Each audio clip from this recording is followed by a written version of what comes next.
Welcome to WTDC 17 here in Buenos Aires in Argentina, where I'm very pleased to be in the studio today by Tanmay Bakshi, who describes himself as an algorithmist. Is that right? Yes, glad to be here. Thank you. Well, thanks so much for being with us in the studio, Tanmay. Of course. So now I'd like to just ask you really what you're doing here. Obviously, the majority of people here are as old as the hills, a bit like me. So I just wanted to find out what's brought you here to Buenos Aires. Sure. So, as you know, I'm here for this great conference, ITU WTDC. Originally, actually, the way I actually got here was one of the organizers, Jaroslav, and I'd like to say a big thank you to him for inviting me. He saw my TEDx Cincinnati talk a few months ago, and so it was really interesting. He contacted me on LinkedIn, and I was really fascinated by this amazing conference. And I was really interested into how I can spread my message about artificial intelligence and the technologies that I'm working with. So I immediately said yes, and I've been working ever since to be in Buenos Aires, and I'm glad to be here now. Okay, well, let's talk a little bit about your message. What is your message about technology and AI? Sure, definitely. Now, my message is mainly about artificial intelligence and how it's not only the future of technology, but of the digital economy itself. And so I really like to emphasize how artificial intelligence can impact our everyday lives, and in fact is already impacting our everyday lives. If you think about it, even right now, if you were to even record a video with like the iPhone 8 or 10, or really whatever, if you were to use a personal assistant, if you were to drive in a smart car, you're using artificial intelligence on almost a daily basis. Every single part of your life is powered by AI. And so how can we make it so that more people adopt to these technologies and be more open to it? Because I know there are lots of concerns regarding AI, the data it collects, what it's doing, but really my message is to adopt to this technology, and it can really bring us a lot of benefit to our society today and really help augment these new organizations within the digital economy. Now, apart from obviously your great knowledge about this industry, you actually developed an app. So I actually released my very first app when I was 9 years old in 2013, called T-Tables, helps you learn your multiplication tables. After that, I immediately started giving lots of different STEM talks, because of course at the time I was really interested in technology in general, and how science, technology, engineering, and math can actually come together to create such a powerful combination. So I gave lots of STEM talks at schools, etc. And then from there, though, I of course continued to work on iOS apps. I improved T-Tables. I created an application to test if you're colorblind. I created an application that helps you to actually lock important information, encrypt important information behind your fingerprint with Touch ID. But the thing is, and I even created a goal-setting app for the youth called I Can, We Can. But after that, I sort of started to lose a little bit of my interest, or you could say passion in technology. And the reason was because it was so rigid. Technology as a subject itself is something where the moment you code something in, you've got to start working on a new version. It immediately starts becoming obsolete. And I wanted to find a way to make technology new, make technology less literal. And so I started looking for new challenges. And luckily, when I was 11 years old, I actually stumbled upon artificial intelligence. And the way I did that was by actually stumbling upon a documentary on IBM Watson on YouTube, which was really interesting. It immediately fascinated me as to how a computer can play the Jeopardy game show. And so from there, I was immediately hooked onto the concept of artificial intelligence, immediately started working with Watson, created my first AI project, Ask Tanmay, and from there I've been really passionate about AI and what it can do for our lives. Now, there are those who are quite skeptical about AI. What would you say to them? Sure. Now, there are a few different ways we could talk about this question. We could say that, people are afraid it's going to replace them in their jobs. There's some people that say, artificial intelligence is bad for humanity. It's going to take over humans. It's going to, kill us all, or something of that, so some sort of, end of the world scenario with AI. But what I'd say is, let's actually answer both of those questions. Number one, replacing humans. Now, in terms of replacing humans, I'd say that artificial intelligence was not made to replace humans and is continuing to be developed for the sole purpose of really augmenting what we can do and amplifying our capabilities. For example, if you were to take a look into what AI is doing today, like for example in cancer treatment and diagnosis, we're not replacing the cancer specialists themselves. We're not replacing the oncologists. We're not replacing the doctors, the specialists. What we're doing is we're giving them this AI tool that allows them to diagnose faster and allows them to treat in a much more efficient and much more personalized way. Because the thing is, a human cannot memorize every every single piece of literature on, say, cancer that comes out every day or has come out in the past, say, 10, 20, 30 years. That's impossible. But AI can memorize that, and AI can actually understand that literature, can actually go into it and try and find meaning. And plus, what AI can also do is say we've got, thousands upon thousands of different drugs. It can provide personalized medicine to individual patients. So instead of saying, one drug fits all, we can do, like, for example, personalized medicine. In fact, in one instance, specialists fed in Parkinson's patients' information into Watson, and Watson gave out 16 medicines that were actually never linked to Parkinson's before in the first place. And then, of course, remember, not replacing, the specialists come in, they actually take a look at those 16 medicines, and they say, okay, which ones will help out this patient? But apart from that, what about these sort of end-of-the-world scenarios? Some people think that, AI, we'd program it to do one thing, we'd program it to, help us drive in a smart car, and the next thing you know, it's taking over humans, it's taking over humanity. But I'd say, again, impossible. Reason is, AI cannot change its objective function, which is the function that tells AI you're doing good or you're doing bad. It's impossible for AI to make a decision on what it wants to do. The end goal for AI is always the same. And while a human could make the end goal of AI something negative, that's already being done with technology, and we're combating against it. But the positives that AI brings to us are so, so great. And the fact that it cannot change its own intent on what it wants to do makes me believe that it's completely safe for really everyone to incorporate in their workflow and in their life. Now, you're not necessarily ahead of your time, you're certainly ahead of a lot of your peers. I wanted to ask you, what message do you have for your peers when it comes to use and access of technology? Sure, definitely. Now, of course, everyone in the world is using technology. Everyone in the world is, quite literally, every moment of their lives using technology. Even as you're watching this video, you're using technology to watch this video. Whether it be your homework, even when you're learning something that's not related to technology at all, you're using technology to learn about it.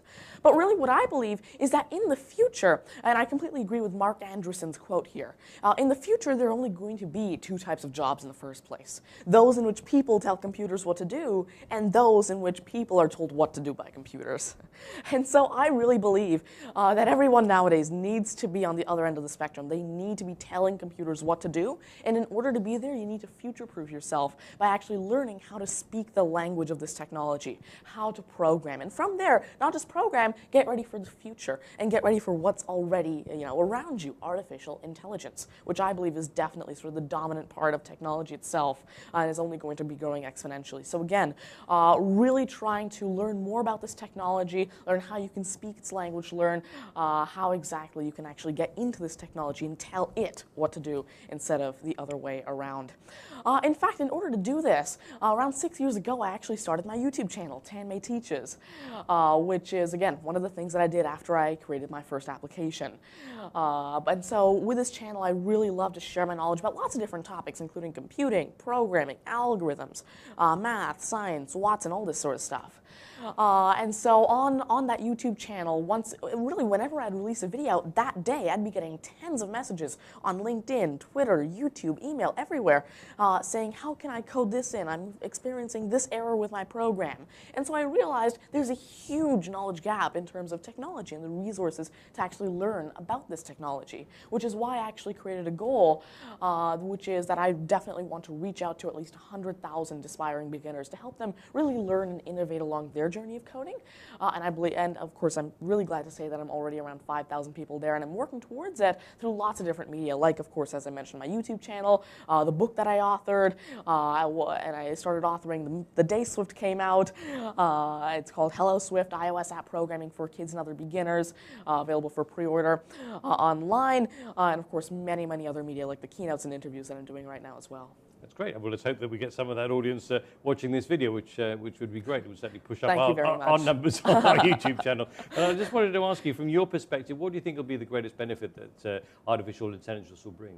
Sure. Now, this is actually a very, very broad question. And so it's hard to answer in specific what the benefit is, because the thing is, AI impacts numerous different fields. Practically wherever you're using technology, that will be touched by AI in at least some way.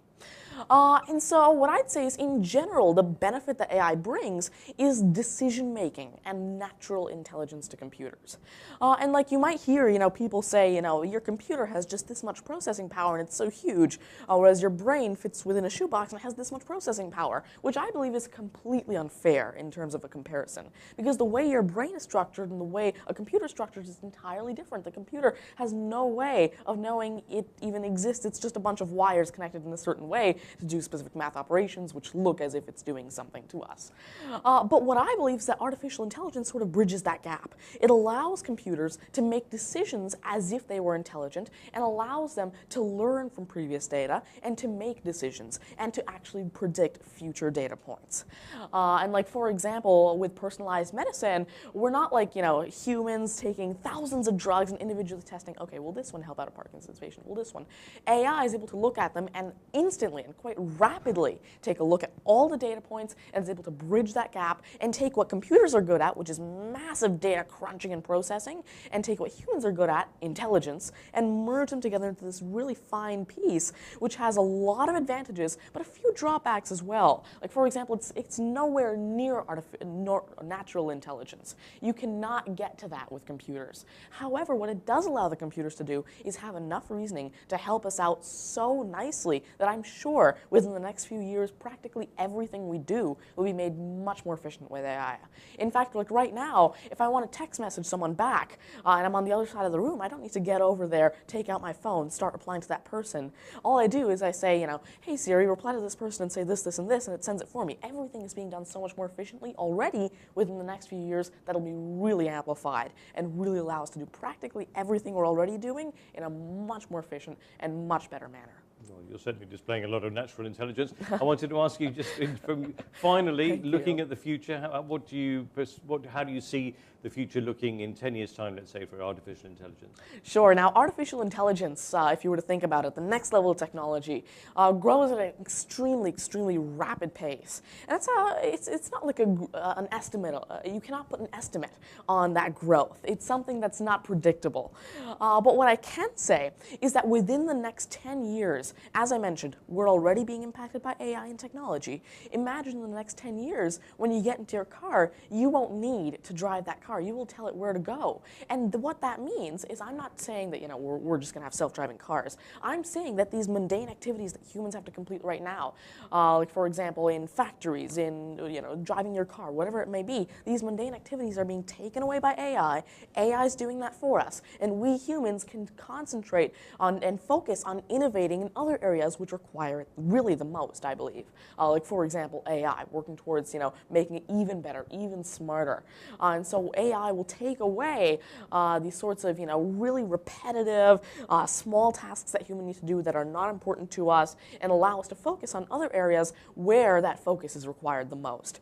And that's what I see in 10 years' time, and I can, again, definitely see our lives being so much better due to the fact that AI is here. Again, as I mentioned, we're not just allowing people's lives to be saved through cancer treatment.